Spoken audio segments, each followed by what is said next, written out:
All you beautiful people for being here. We're so blessed to be here tonight with Radhanath Swamiji. I'm Barbie Swain. I'm an end-of-life doula and a hospice worker and a founding member of InSpirit initiative started at the Bhakti Center with the blessing of Radhanath Swamiji. Radhanath Swamiji is the guiding force behind InSpirit and a revered and beloved spiritual teacher, founder of the Bhaktivedanta Hospital in Mumbai, which is a beacon for how spiritual care can be implemented.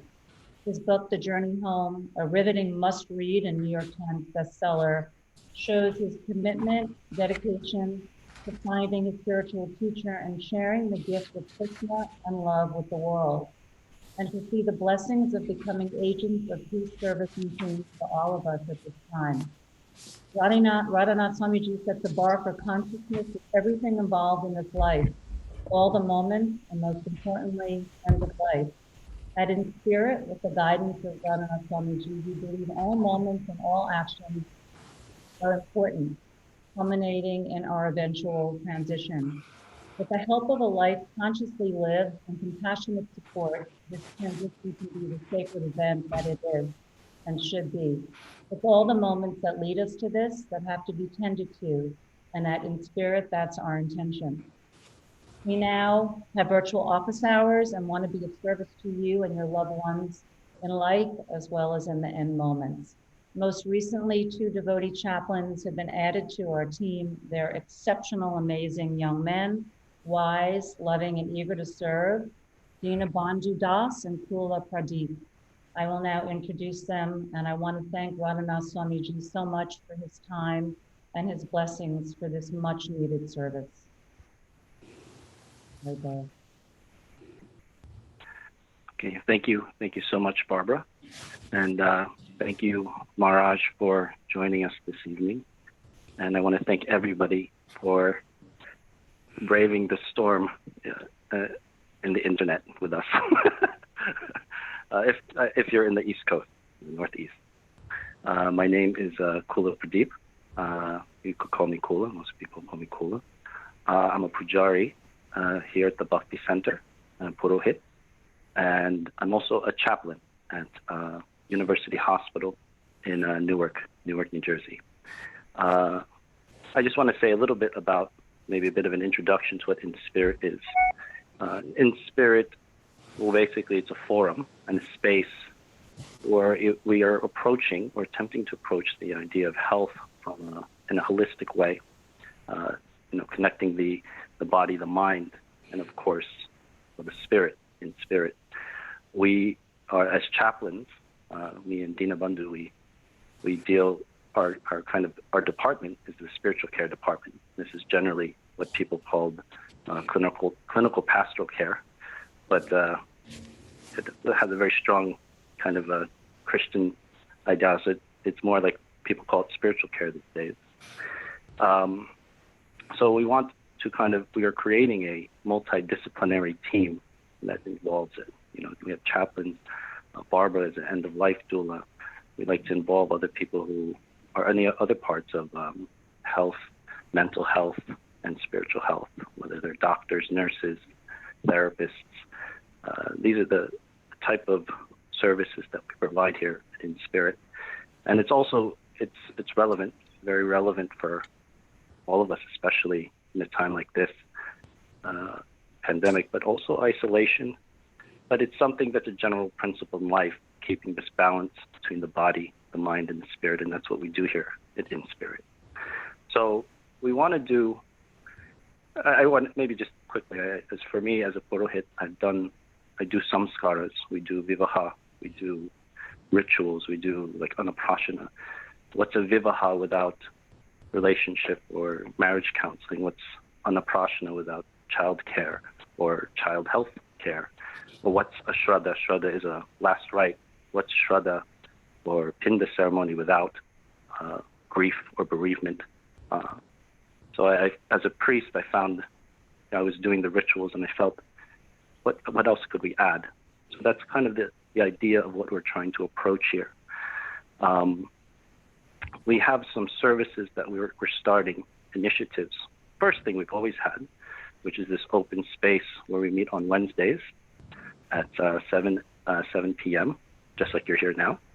And we have an open forum for anyone to discuss any topics that they feel, whether it's being stuck in the house from isolation, or celebrating a new child, or maybe dealing with COVID with yourself or a loved one. So we like to open the forum for topics like that. We offer also virtual office hours. That's usually also on Wednesday around 6 p.m. to anybody that would want to speak with any one of us here. Dina Bandhu is a well-experienced chaplain, and Barbara is as I said earlier, a end-of-life doula. And we have many other people who are hoping to kind of connect with the community. Another program we're looking at is vigil planning. For anyone that's going through these transitions in their life, we want to sit with them and plan a way for which we can look at the future and see how we could do that together. And that also involves another program we're pretty excited about called Kirtan on Call, which is a program which, if anybody would like, well, it could be Kirtan, it could be Japa, it could be Katha. But as a request, you could call. We'll have a team set up to provide some services like that. So these are just briefly, those are the things that we're trying to provide. If anybody has any other ideas and would like to participate, please let us know. Other than that,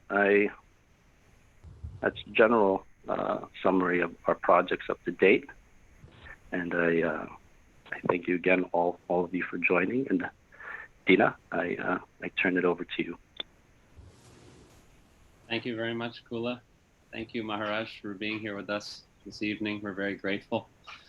And thank you all for being here with us. And we are now moving toward these initiatives, as Kula just so nicely described. And our real intention is to provide encompassing spiritual care for people. We understand that we're all individuals. Everyone has their own particular needs, their own particular circumstances. And, as the popular saying goes, change is the only constant in our lives. So we need to be there to really support and embrace each other as we go through these inevitable changes, like the changing seasons. We all have seasons of life, and we want to be able to support each other and to be able to share openly and honestly as we process and as we go through these changes. As Kula mentioned, sometimes they're happy changes, sometimes they're distressful changes, but our desire is to really provide a forum and a space for people to come together and to speak and to hear, and really for there to be a spiritual heart to this discussion, that we can have spiritual perspective, which so much sustains us as we're going through these changes and transitions in life.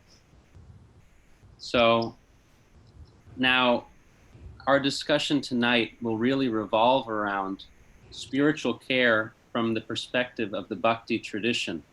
And Maharaj has so many illuminating thoughts and perspectives to share with us. But we encourage you all to please send your questions. Send any questions or thoughts that you have. You can direct them in the chat to me. My name is there, Dina Bandhu Das, D-I-N-A, you'll see. So please feel free to send any questions or thoughts as our conversation is going on. And as Maharaj said, we'll just have a conversation and it will be open in this way. So please feel free to submit your questions and we'll try to address everyone's thoughts. So thank you all very, very much. We're so grateful for your support. And without any further ado, we're delighted to begin our dialogue, our discussion tonight with Radhanath Swami. So Kula, please go right ahead. Okay. I'd like to again welcome Maharaj and thank you for joining us today. So our discussion today, well, it will be in the form of a bit of a conversation. Some of us have prepared some topics of discussion we want to speak with you, Maharaj. And so first we'll ask some questions, and we're going to encourage, of course, as Dina said, anybody else participating to send their questions via the chat room to Dina. But first we'll start the question between at least the three of us to start off with. So the first question I had, Maharaj, is you are a major inspiration, and you spearheaded two major health-based programs in India that were quite kind of, innovative for our community, and that's the Bhaktivedanta Hospital and the Barshana, the eye clinic. I have a question that's in two parts that I think would start us in a good place to get a kind of perspective of what spiritual care is. Wondered, how do you envision integrating spirituality into these medical programs or these medical initiatives?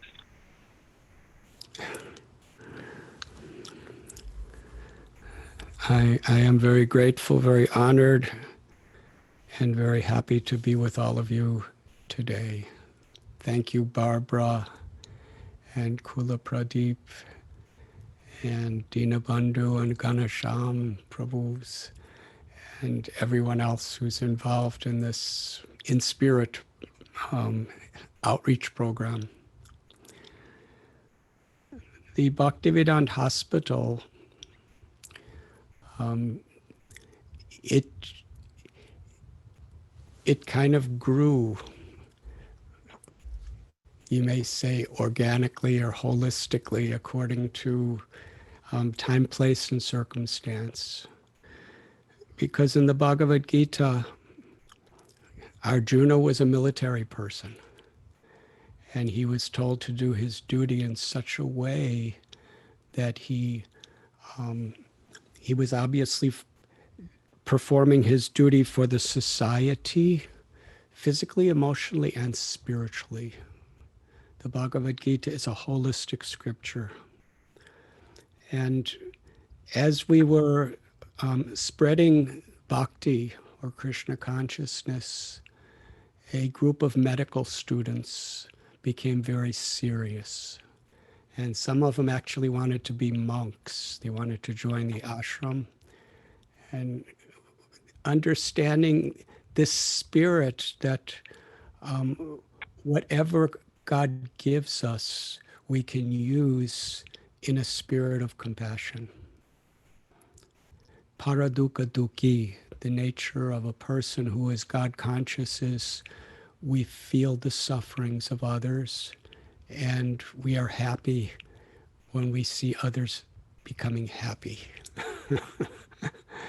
So we asked them to continue and graduate, and then when they graduated, we asked them to get their graduate degrees, and then they did that, and then their specialist degrees, and soon we had all these young girls and young men, boys, who were, they grew into full doctors, and they all got married, some to each other, some to people, that they had known, and had individual practices.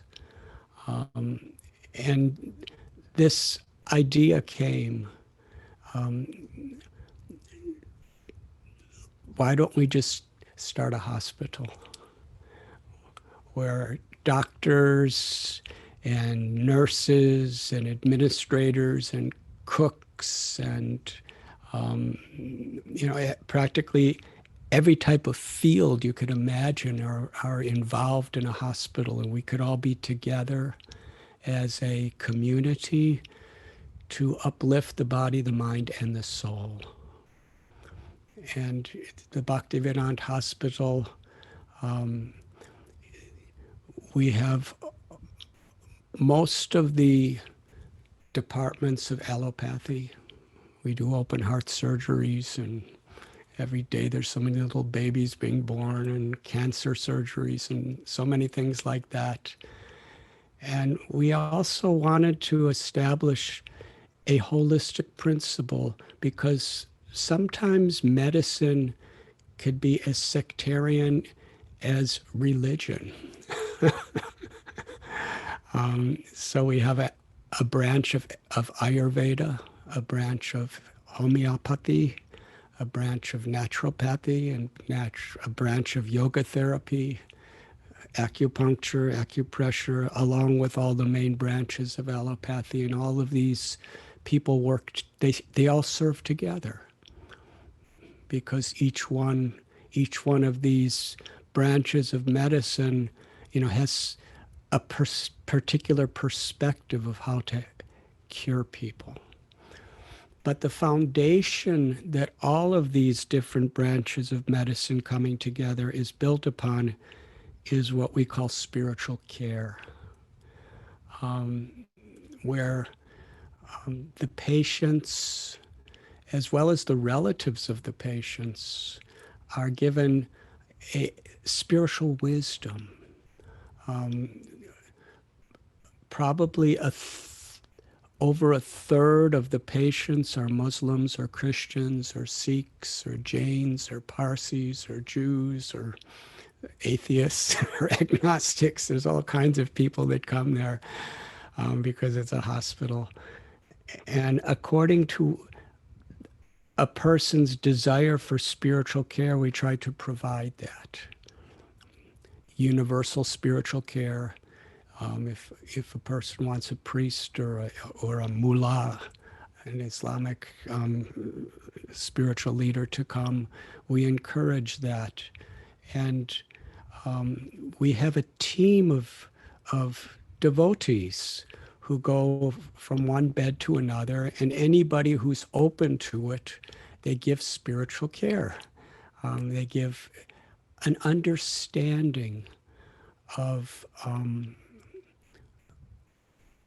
the integrated connection between the body and the mind and the Atma, or the soul. This is such a basic principle of spirituality, that we're not this physical body, we're the eternal soul within this body. And in the Bible it is said, what profiteth a person if they gain the whole world, if they lose their soul? And their eternal soul. And in Bhagavad Gita, Krishna tells, Najayate mriyate va kadachat, that the nature of the living force within the body that animates this body is without birth and without death. Dehinosmin yatha dehi komaram yovaram chara, tata dehantara praptir dhirastatra namuyate. That just as each and every one of us, we have witnessed life as a little infant child, and then a baby, and then a child growing up, and then a teenager, and some of us are now middle-aged or old-aged. But it's the same person that's seeing all of life through all the changes of the body. And the Gita explains that death is another change, where the soul changes into another form according to our desires and our activities in this life, according to what we value. So, this spiritual care gives people such emotional peace and confidence, and sometimes in a hospital, people just cannot be cured.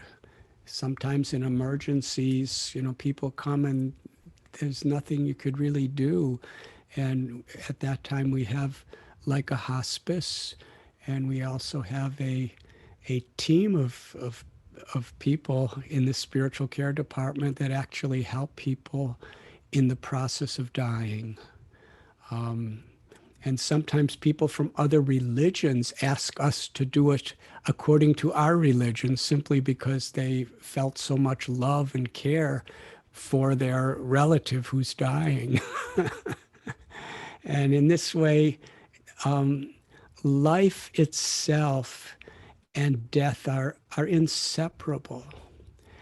And the more we understand the nature of death, the more we can have a deeply fulfilling and meaningful life, and a life without paranoia or fear. And at the same time, the more we live in this spirit, the more death is actually a beautiful doorway that's opened for us. So this spiritual care is for people from all religions and people from no religions. It's amazing when people are really suffering on a hospital bed, how open and receptive they are, because they're really thinking about things. They're not so distracted. And it has been, in many ways, quite transformative. The doctors, the nurses, and all the other hospital staff, they try to treat the patients as emotionally kind and generous and compassionate as possible. They do their medical services as professional as possible, but at the same time, they're there to really treat the body, the mind, and the soul, to uplift the soul. And because of this, many government hospitals and private hospitals have seen this and how it has transformed people's lives when they come out, or or the relatives of a person that may pass away. They see how it has actually benefited their life so much. We can say healed their souls, that these other hospitals are asking Bhaktivedanta Hospital to actually give training in spiritual care to their staff. And the Barsana Eye Camp, it's a special project because the Brijabasis, the residents of Vrindavan, Barsana is a village of Vrindavan, the place of Sri Radharani. They are just wonderful, sweet village people who have oftentimes very, very little income. Many are in poverty that people in America have never seen. And the greatest problem with eye health is blindness caused by untreated cataracts. This is throughout India, but especially in that area. So these are just wonderful people, and we wanted to help them in whatever way we can, because after all, we have doctors, and somehow or other, quite a few of them were ophthalmologists. So we started very small. Bhaktivedanta Hospital started with just a couple little rooms in a rented little store, and it gradually became about I think, 300-bed hospital, considering its branches. And the eye camp started with just a few Brijabasis getting surgeries, and now they treat several thousand, but about 1,000 surgeries, full surgeries every year during the camp, and many thousands they treat. And there's a kirtan going throughout, because that's what people love the most. And they're given nice prasad, and it's just such a joy. I often cite one example where there was a doctor in Bombay, an ophthalmologist, who was quite famous and quite wealthy, in fact, very wealthy. And somehow or other, he felt so materialistic, he wanted to do something for charity. So he went to the Barsana Eye Camp because everybody there is a volunteer. And he joined the devotees. And it was very difficult for him because he lives in a beautiful home And now he's staying in a very primitive little Vrindavan Barsana room. And a lot of the treatments are in tents. And the government gives us some schools to do our, operating. um,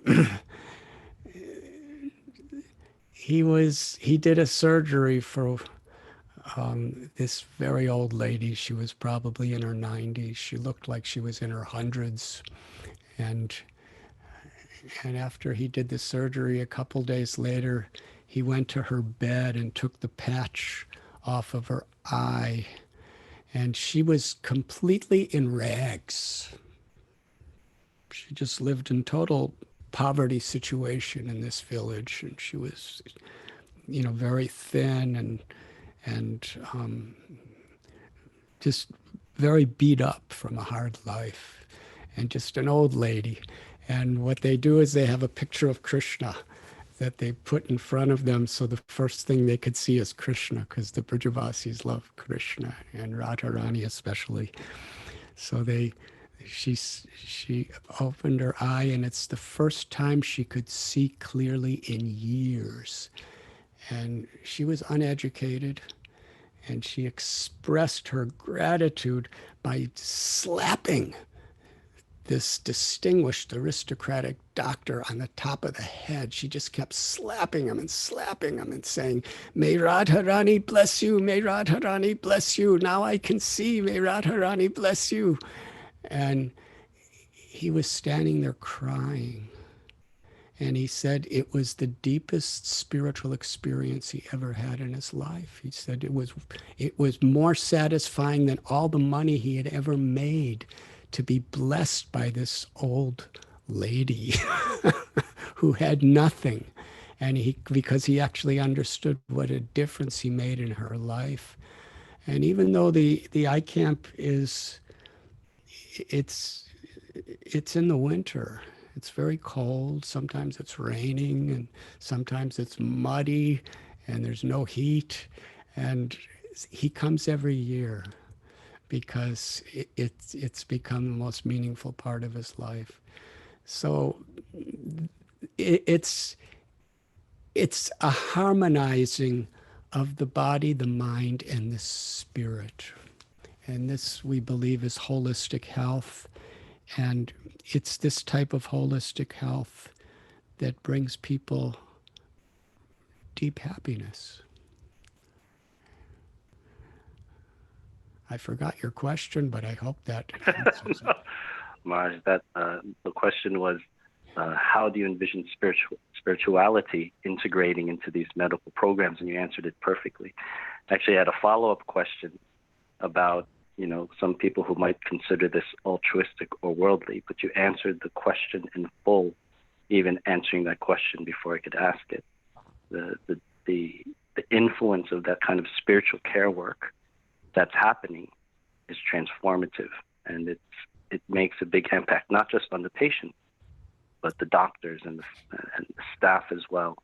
It's transforming people, seeing Krishna, hearing Krishna's name, and giving them a value in spiritual life. So I thank you for that complete and full answer.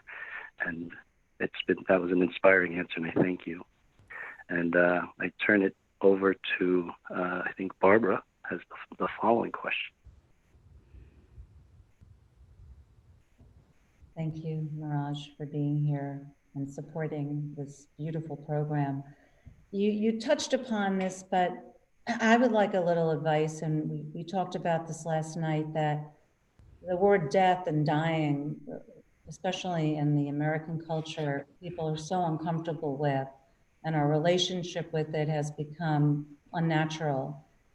And there really is no dying, because we're alive until the last breath, and there's so many opportunities for the soul to express.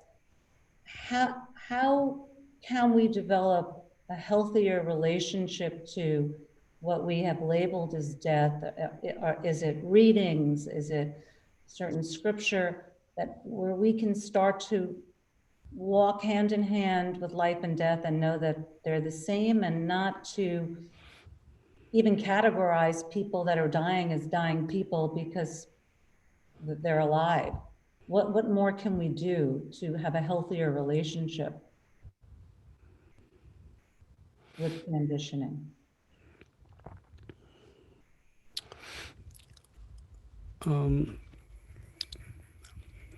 I'm just remembering as you're speaking,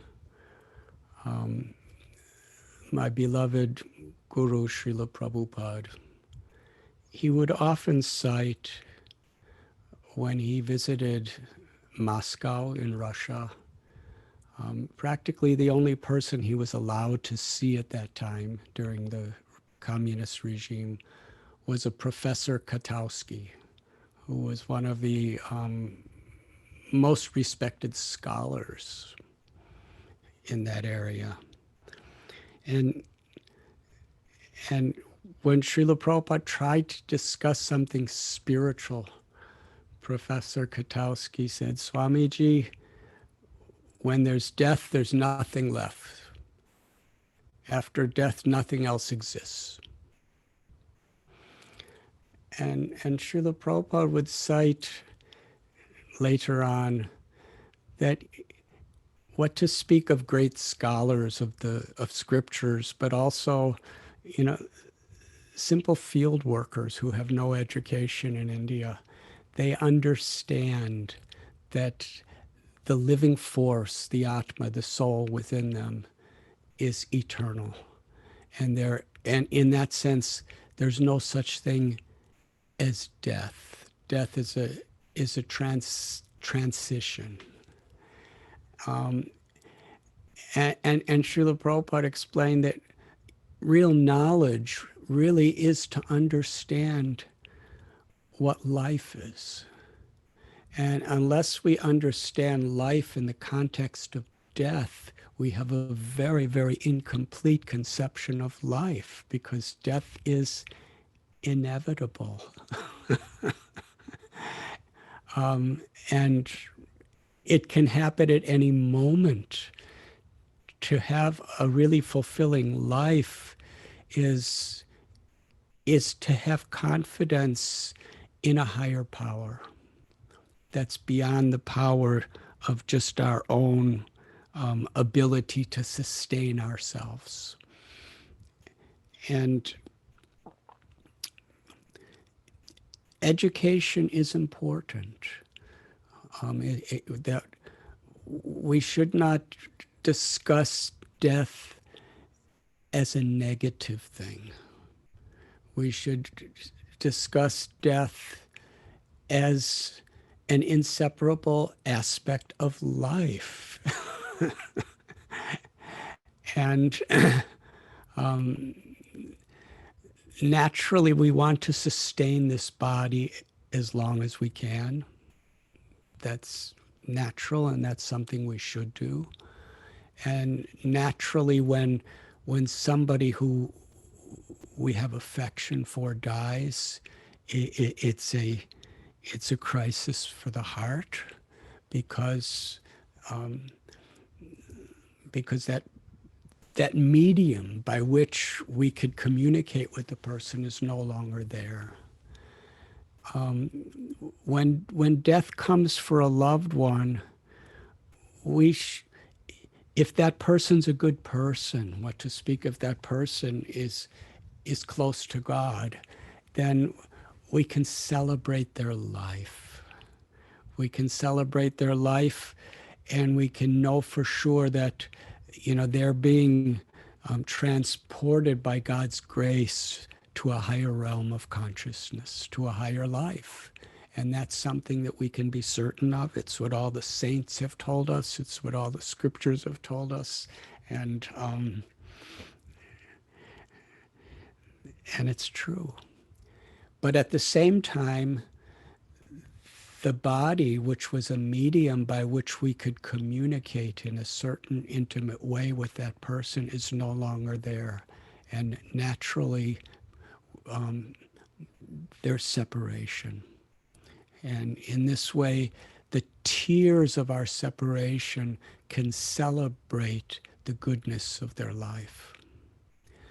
And because the soul is eternal, and because God is within the heart of every living being, Ishwara Sarvabhutanam Hrideshyarjuna Tishtati. Krishna tells in Gita that the Lord is within the heart of every living being. And, through the Lord within our heart, we can communicate with all of our loved ones wherever they may be, through our prayers, through our remembrance, through our chanting. and and in this way, the relationship does not end. It just changes. So beautiful, Radhanath Swamiji. It's very comforting to hear those words. Thank you. Maharaj, wanted to just to follow up on that beautiful answer. Like you just mentioned, that to be in relationship with someone is something that's ongoing, and at the time of death or end of life, it just changes phase. So with that in mind, I wanted to ask you, ideally spiritual care is something that can extend through all of the different phases of our lives. And it's something that doesn't only come, in times of crisis or times of difficulty. So I wanted to ask you, your perspectives about how we can provide spiritual care for those who we love and care for throughout the course of life, under any circumstance, as an ongoing offering.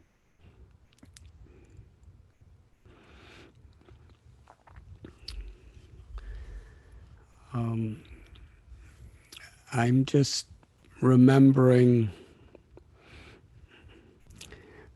long ago, in times of the past, we used to fly in airplanes, and the announcements that take place at the beginning of a flight, many people don't listen to them because they say the same thing every time. But I listen sometimes. And they say that if the oxygen gets low, the oxygen masks fall from the ceiling. And if you're a mother, put the oxygen mask on yourself first before your child. Because unless we're fit, we can't really help another. So spiritual care in life and in all aspects of life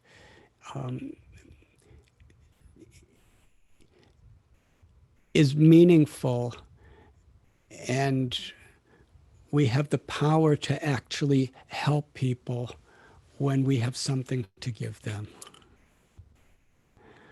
And in my own life, sometimes I think that I'm just so far from God. What's the hope for me? But if I could bring others closer to God, then that's something beautiful. And it's in giving that we receive. It's in giving, it's when we humble ourselves to be the servant of another and try to give them by our example, to give another person by our example, by our care. That's when we really can experience a connection with God, with Krishna. In giving we receive, and this is very much the message that Srila Prabhupada taught us, and that Lord Chaitanya taught us, that in giving and sharing bhakti or devotion with others sincerely, then that's where we really feel the presence of God in our own life. Because Krishna's pleased, God is pleased when we dedicate ourselves to be instruments of his compassion. And for that reason, it's important that we are good examples. The more, if you don't have food, you can't feed hungry people. if you don't have spiritual knowledge, if you don't have spiritual inspiration, if you don't have a connection to God's compassion in our own hearts, there's very little we can do to help spiritually uplift others. So our spiritual practice, our sadhana, our our character, sadachar, and our service, our seva, it's very important that we develop these things to become spiritually strong so that we actually have the capacity to really uplift others.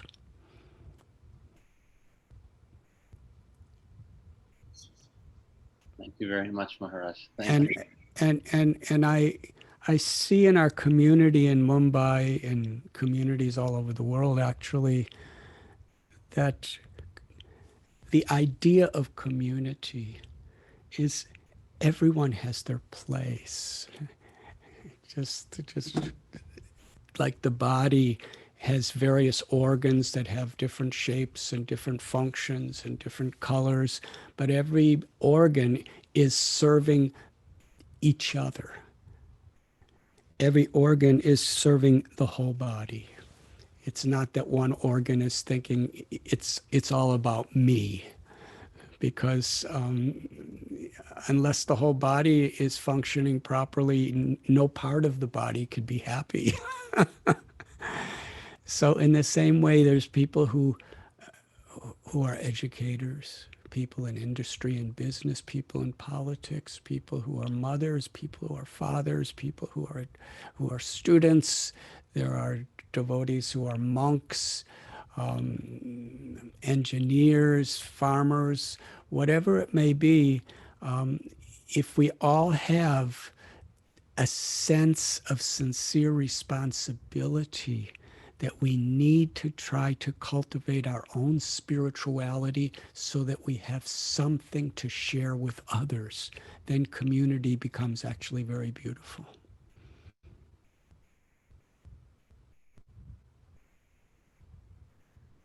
Thank you, Maharaj. Thank you.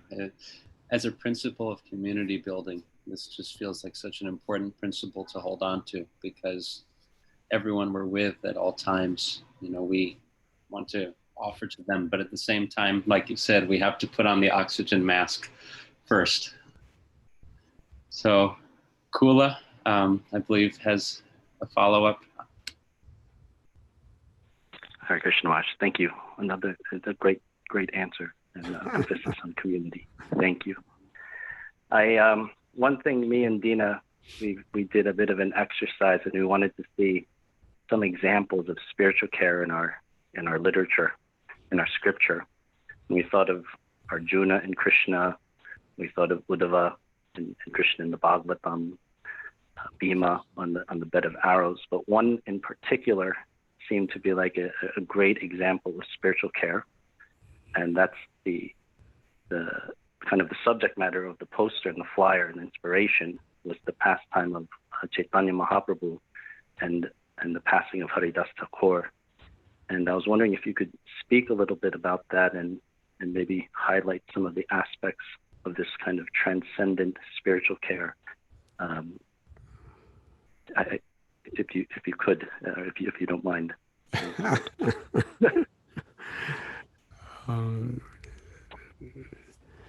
That's a wonderful subject. Haridas Thakur, he was truly Paraduka Duki. He was an example of a person who lived with the deepest compassion. At one time,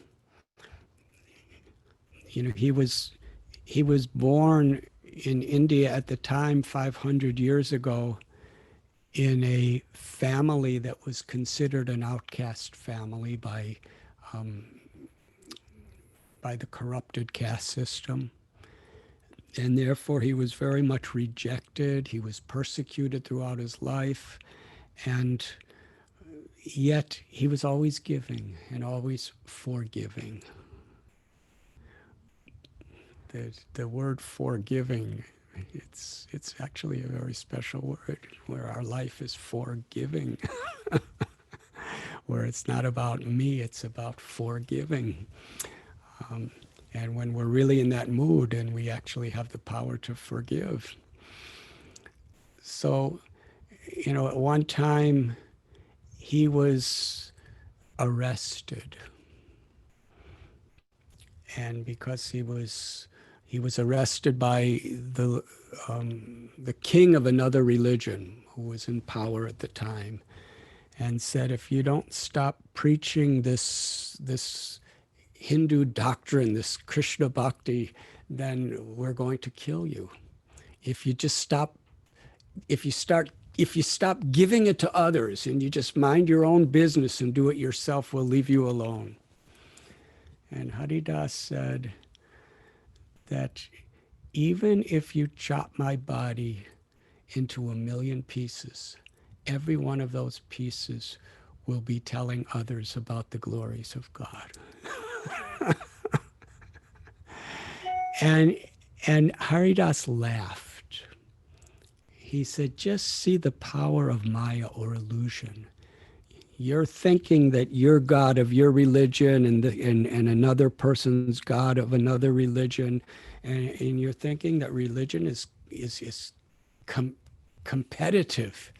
He said there is one supreme truth, who's the father and the mother of all living beings, who has many names, who has revealed himself in many times, in many places, in many scriptures.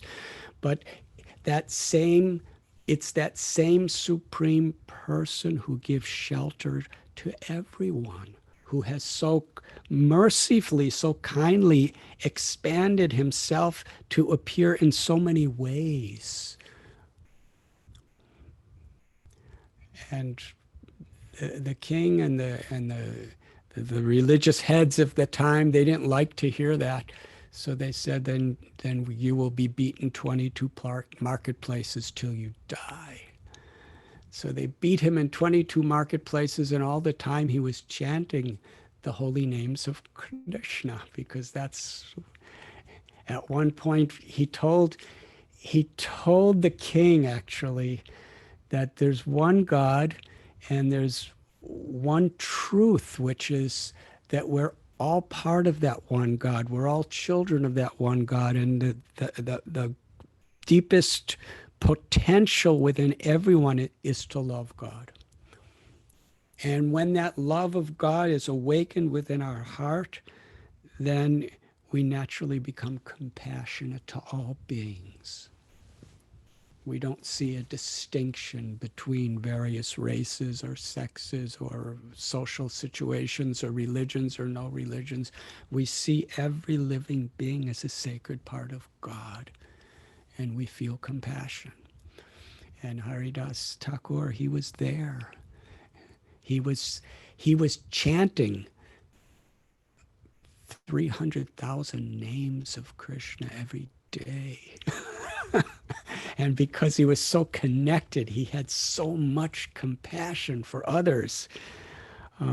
When they were beating him, he was taking shelter of the divine sound of God's name. Golokera Premadana Harinam Sankirtana. That God has descended in his names. And there are many names of God in many religions. And in each of these names, if we take shelter, we can actually experience the direct presence of God, of Krishna, in the names of Sri Radha. So Haridas was in that state. And after 22 marketplaces, they said to Haridas that we are exhausted, we're executioners.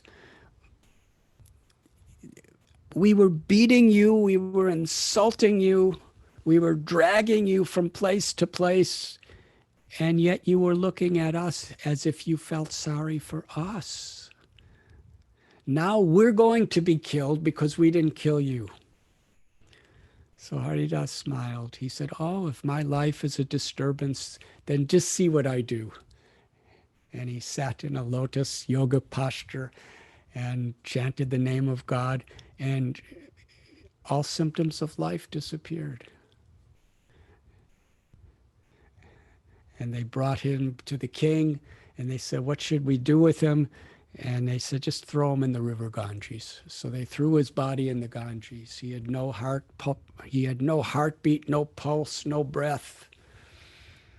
And he just floated underwater for some time, and then he came back to consciousness.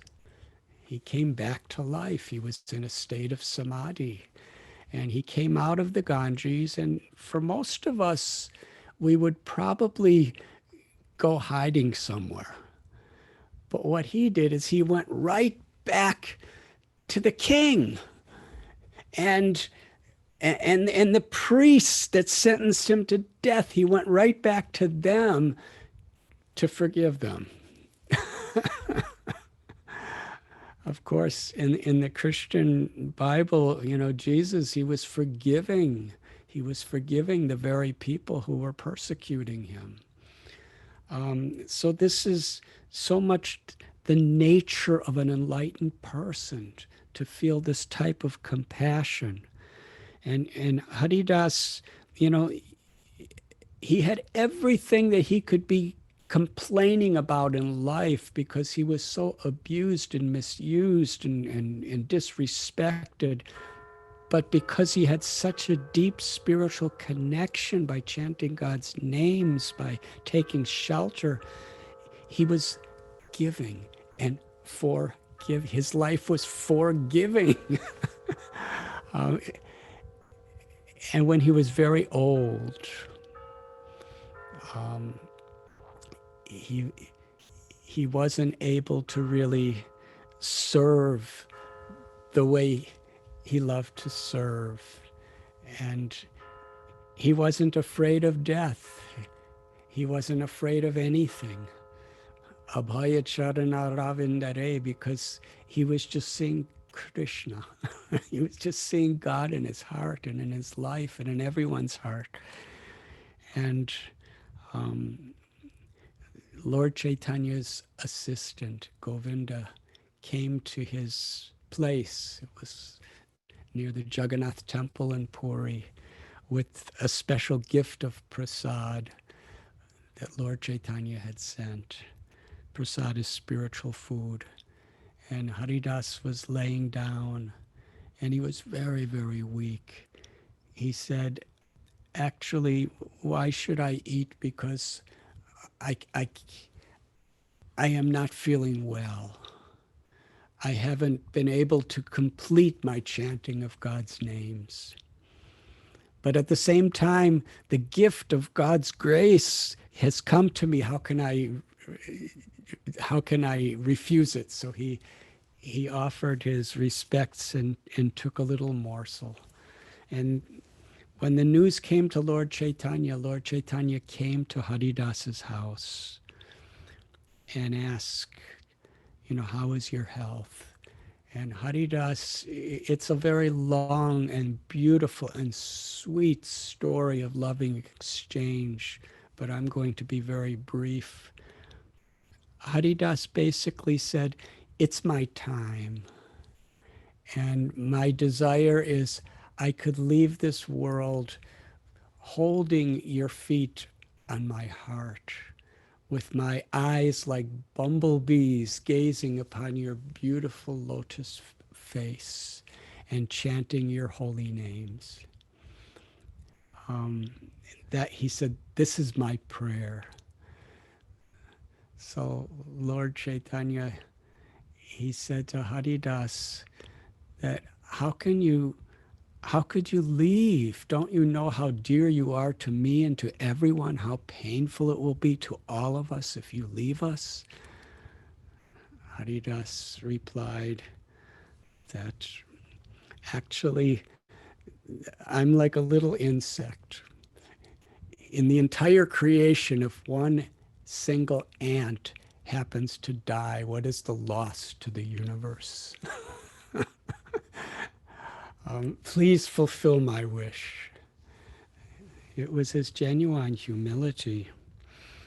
The next day, Lord Chaitanya came with his closest associates.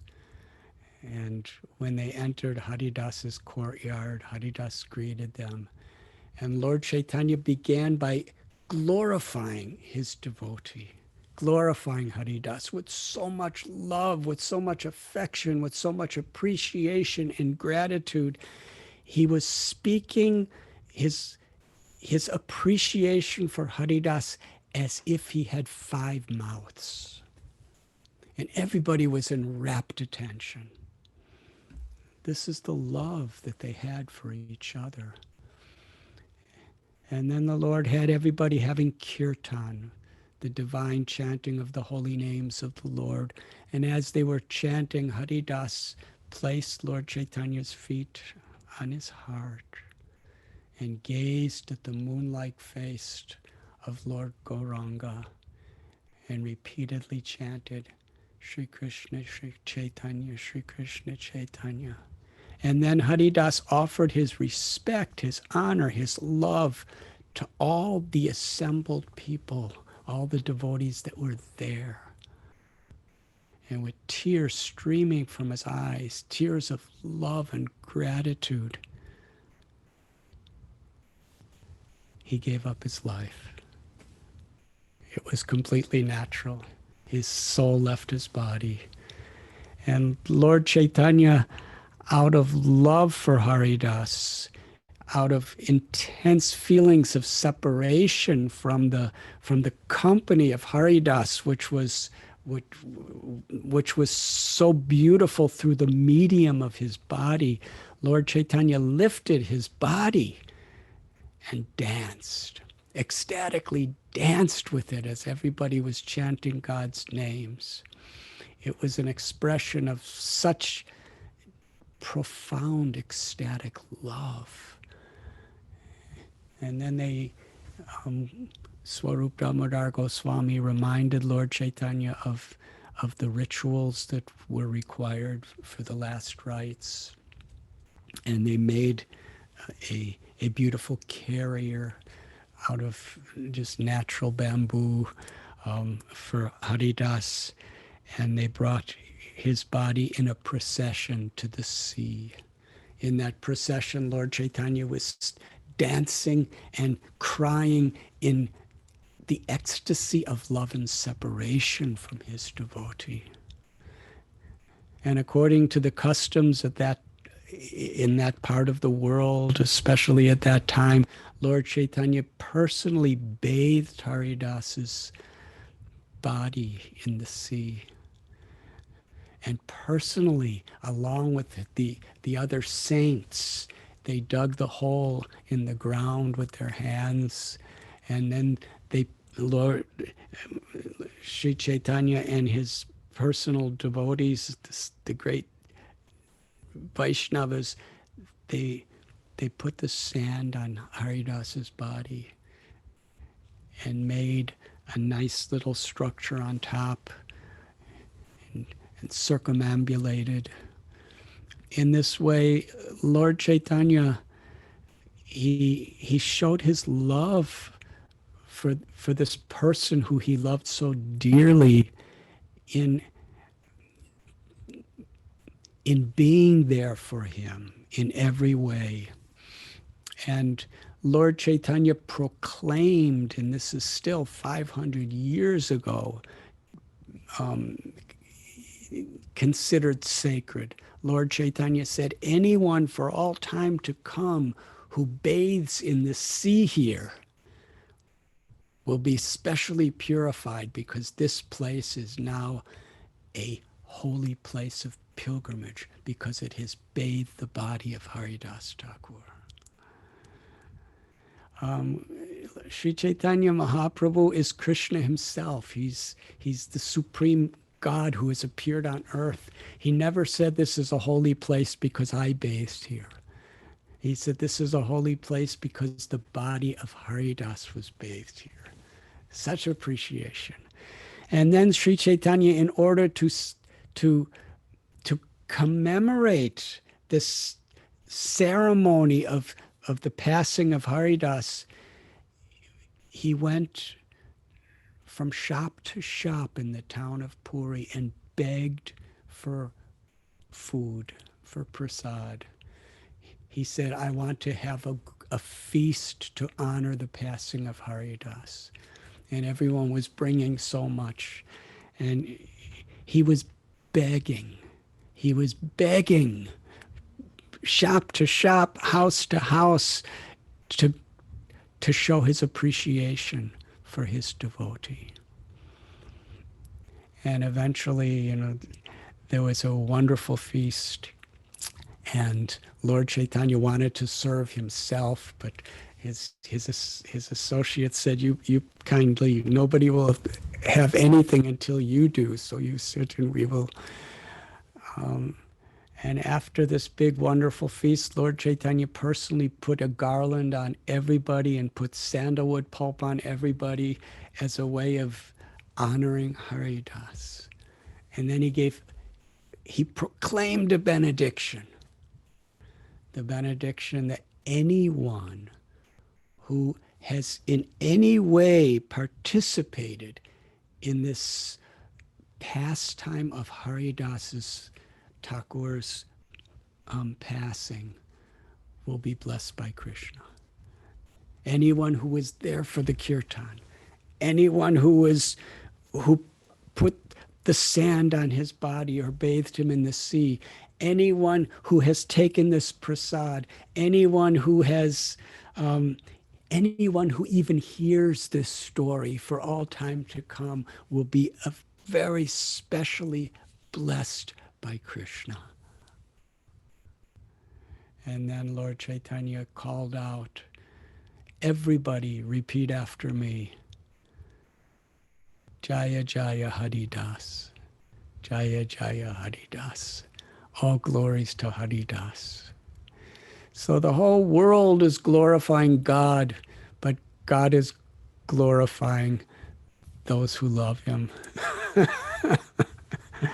And the author of Sri Chaitanya Charitamrita, who tells this story, he explains that the message that is so important for us to embrace is how the Lord loves his devotees and how the devotees love the Lord, and how the community loves each other and is there for each other.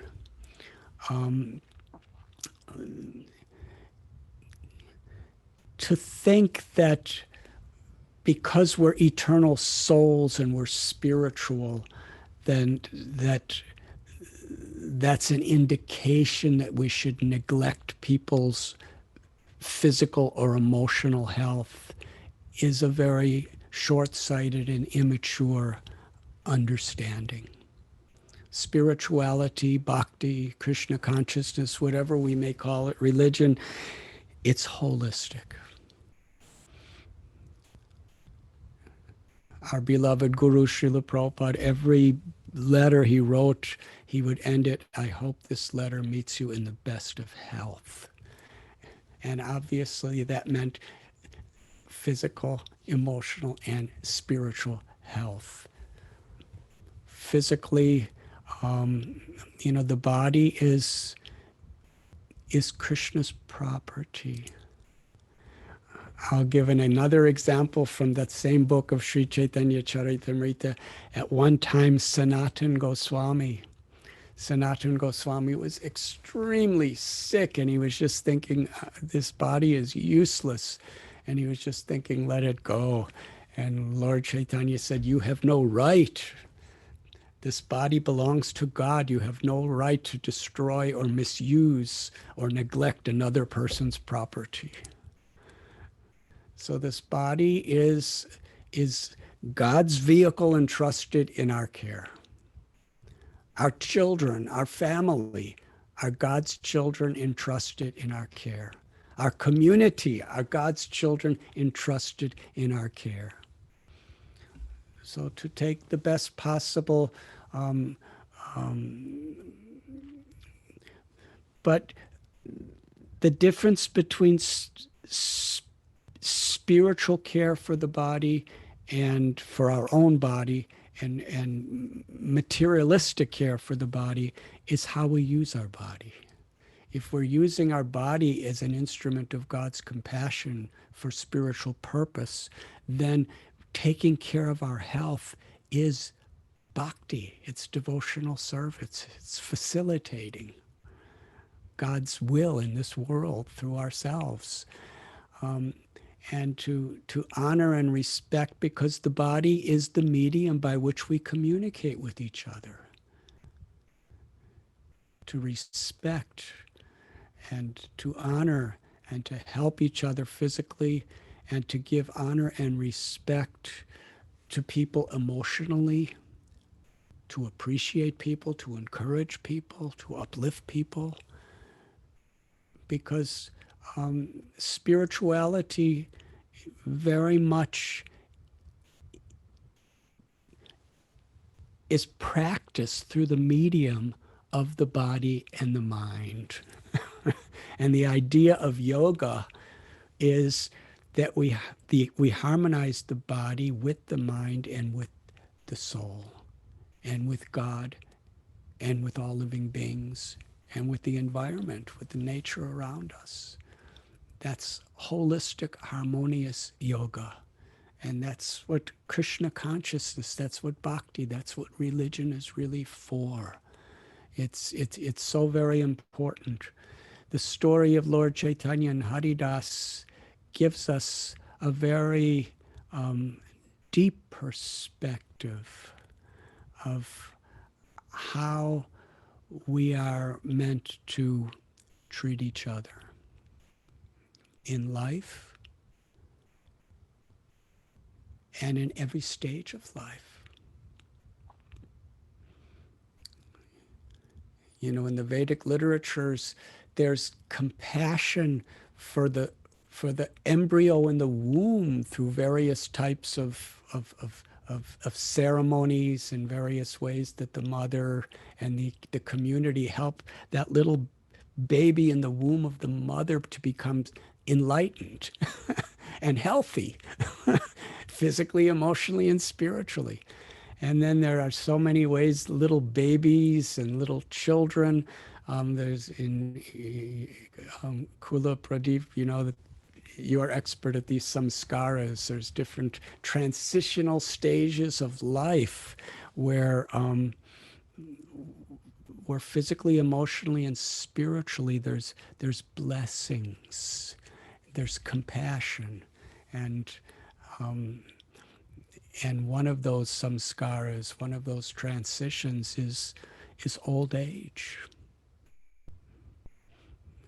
You know, when Srila Prabhupada was very, you know, in his last stage of life, the devotees were doing everything for his body, and Prabhupada was doing everything for ours. He was concerned with what we eat, and he was concerned with every aspect that we would be happy, because spirituality really should make us happy in life and make us happy in death.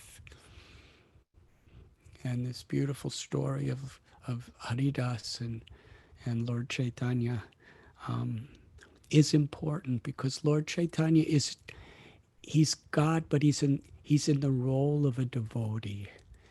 In this story, he's also teaching us how we should all treat each other.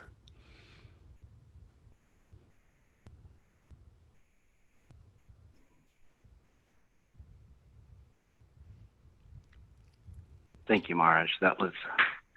I think there are many people here in either healthcare or spiritual care, and that was a very inspiring, it's kind of rejuvenating, looking at spiritual care again. It's like a sadhana. It's putting us in the right place, the right way to see the work that we do. And for the people who are interested in spiritual care, it's also very encouraging and something that we could all do, as you tied into the idea of community. And we all have family, or they're sick or getting older, or just to give care. Anybody, even if somebody's healthy, you know, definitely when someone's healthy. So I thank you for sharing that pastime in the way that you did. It was very moving, and think I deeply appreciate. I think everybody did. Dina Banduji, I think he has. We have some questions from the audience. If there's time, I think there is time. Yes. Thank you very, very much, Maharaj. illustrated so much with that telling of this beautiful pastime. It's so much to take with us. So just wanted to share a few questions. We have some wonderful, sincere questions from those who are with us tonight. So Brajbhumi Prabhu, he asked, many of our questions actually tonight, Maharaj, had to do with our current pandemic situation. I think it's just something that's weighing on so many of us. But Brajbhumi Prabhu, he said, currently due to the coronavirus, and also Brajbhumi Prabhu is in the medical profession, it's worth mentioning, family members and other visitors may not always be allowed to visit with their loved ones. And so he asks, what's the best way to be there for these individuals who are suffering and unable to have friends or family physically present? And then on the other hand, being there for someone who is not able to be with loved ones, the reverse of that situation. And along these same lines, Amritananda Prabhu asked about his mother-in-law, who is currently dealing with terminal cancer and has only a few months to live. And how can we uplift people, whether it's in person or from a distance? How can we deal with these limitations?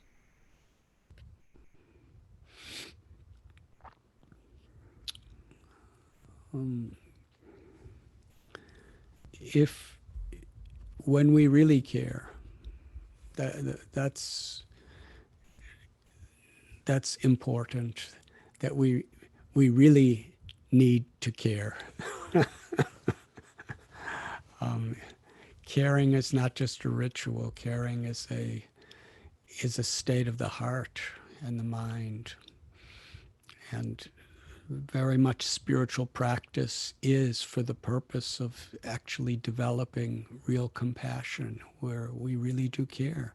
And if we care, if we have this karuna, this compassion, then we'll do everything we can.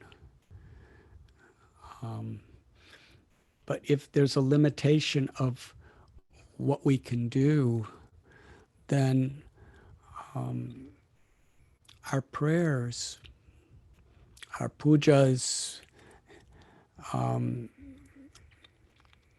chanting, when we're offering our spiritual practice in a prayerful way for the well-being of another, when we're chanting God's name together for the well-being of another, there really is not any geographical limitation to the benefits, because spirituality is beyond geographical limitations, even beyond time.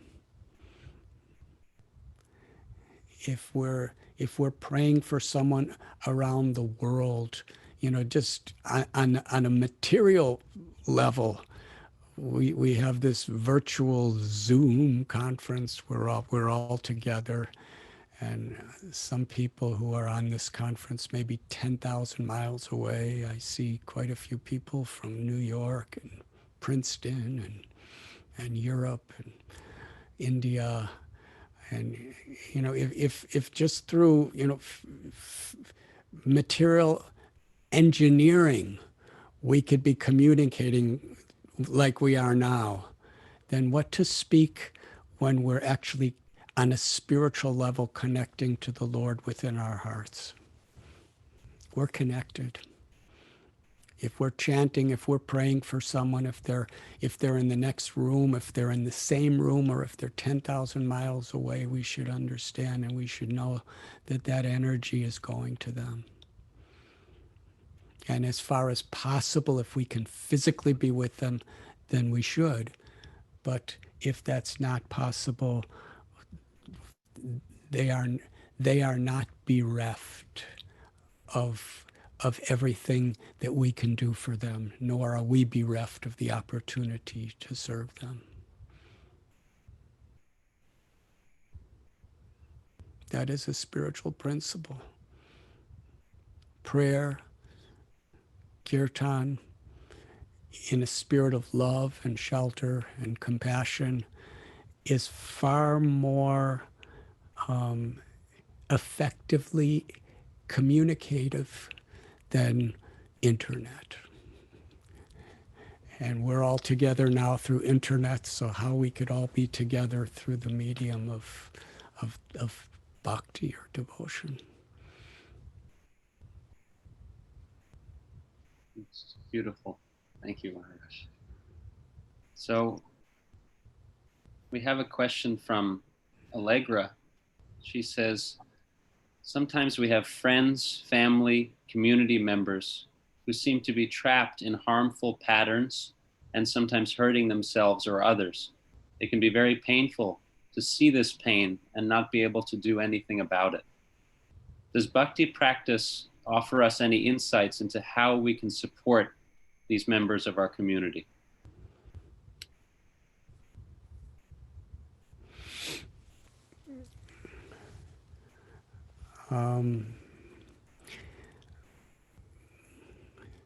His Holiness Bhakti Tirtha Swami Maharaj used to say, even when he was on his deathbed, or let's say his launching pad to the spiritual world,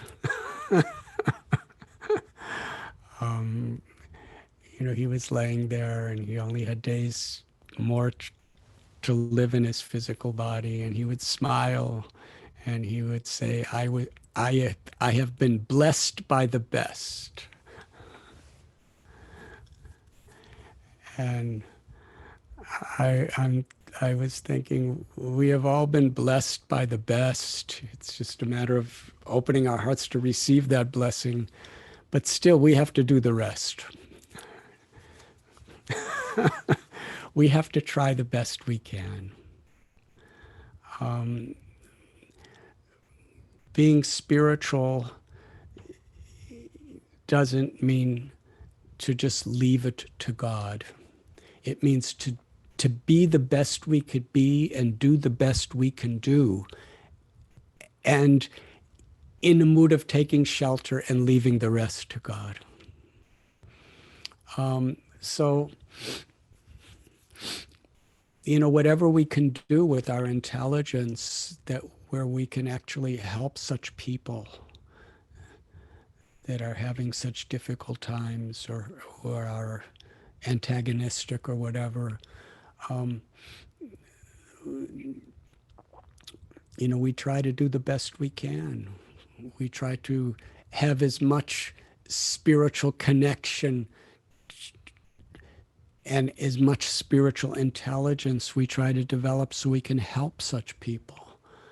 But if we're not able to directly help them with our words or physically, then being a well-wisher in our hearts, through our prayers, through our goodness, opening ourselves to be available.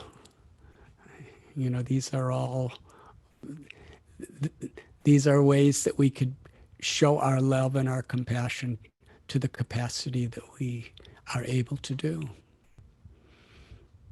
There are so many situations in this world that appear to be out of our control. They may be the conditions of loved ones.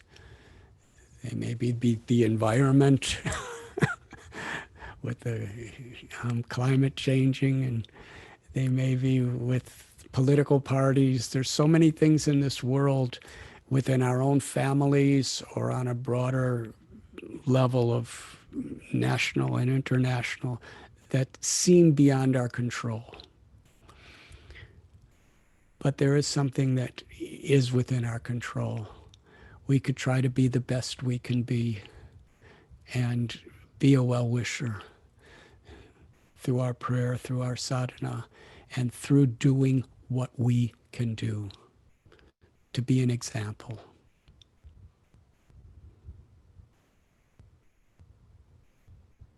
Thank you so much, Maharaj. I feel like this answer that you just gave addressed so many questions that had come up here in our chat. And this principle of being a well-wisher and always offering our own spiritual practice for the benefit of others.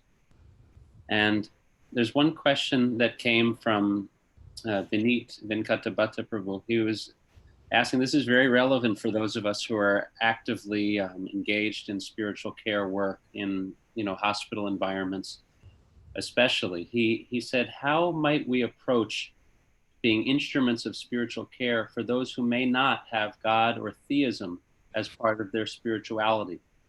On one hand, we want to be authentic to our own faith and offer what we can. But on the other hand, we want to be sensitive to those who do not have those particular beliefs. So how can we navigate that? How can we offer spiritual care to those who do not necessarily connect with spirituality themselves?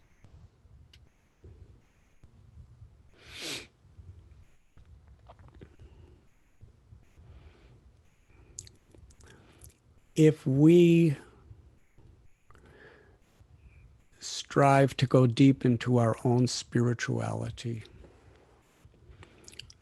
then Tesham Satata Yuktanam Bhajatam Priti Purvakam Tatami Buddha Yogam Tam Yena Mamopayantate, then we're given an intelligence of how to deal with particular situations.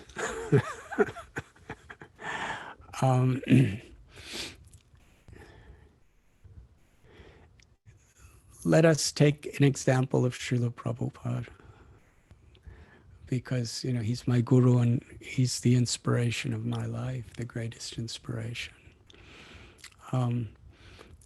Whoever he was with, he was giving the best he had. And some people rejected, and some people accepted, and some people rejected, but because he was just so compassionate and so kind, they ended up accepting. So our role is not so much to judge people. Our role is to serve people. To serve by giving the best we can give, with the best intelligence. And that means, to be sensitive to whether a person, whether we could give them a drop or a bucket of grace. We're just there to try to be the best we could be for everyone. To be an instrument of Krishna, of God's grace to everyone. And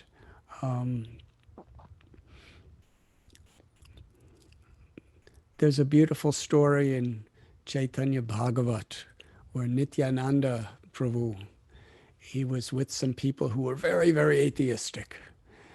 And he kicked one of them. And our acharyas explained the reason he did that is because, not because he was angry with them, but because if he kicked them, then God would take it really seriously that, God, if my devotee has done this, I have to give my special mercy to this person. So of course we can't imitate that. But the principle is that if we really care about somebody, if we're really praying to somebody, then we can know for sure that God's grace is going to be there for them.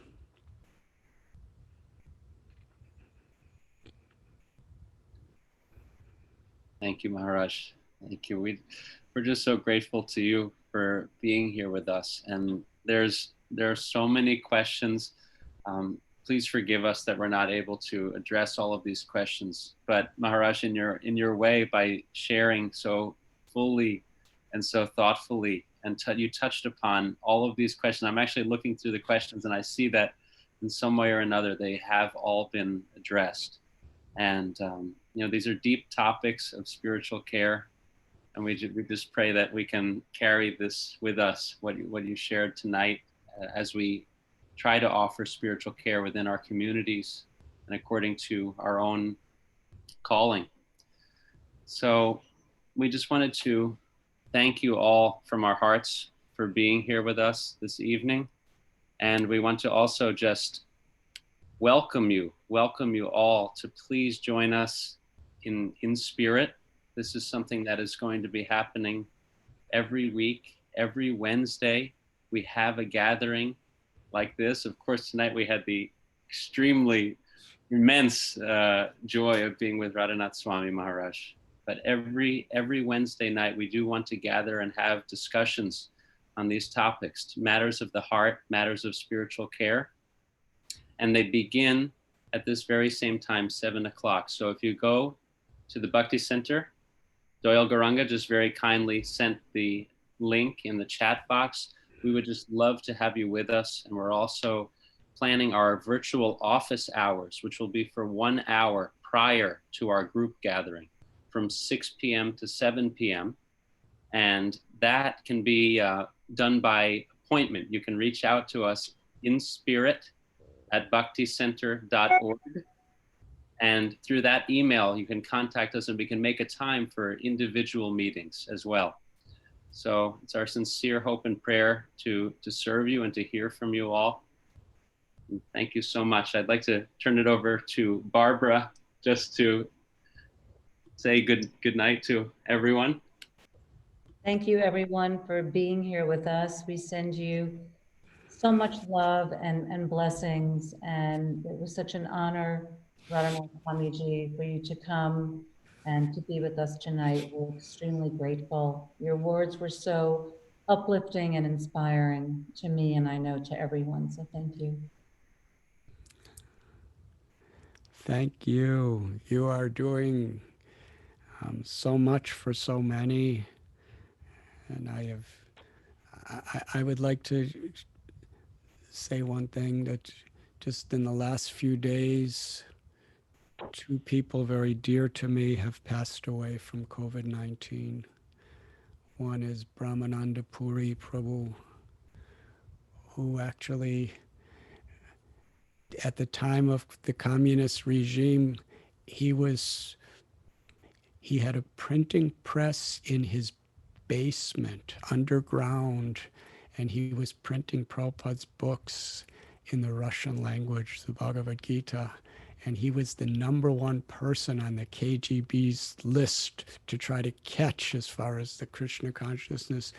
And somehow or other, he risked his life, and he's just a wonderful friend. And he just passed away in the last couple days. And Janavi Jivana Devi, you know, Shruti Ram Prabhu, who lives in Woodstock, wonderful kirtan devotee.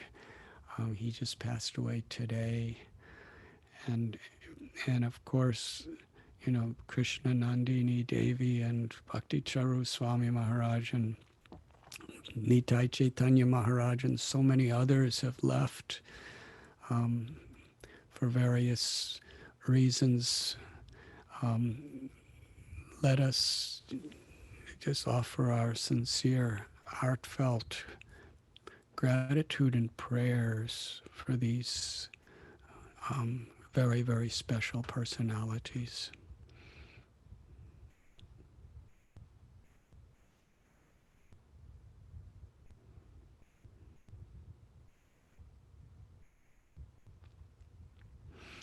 Hare Krishna, and thank you.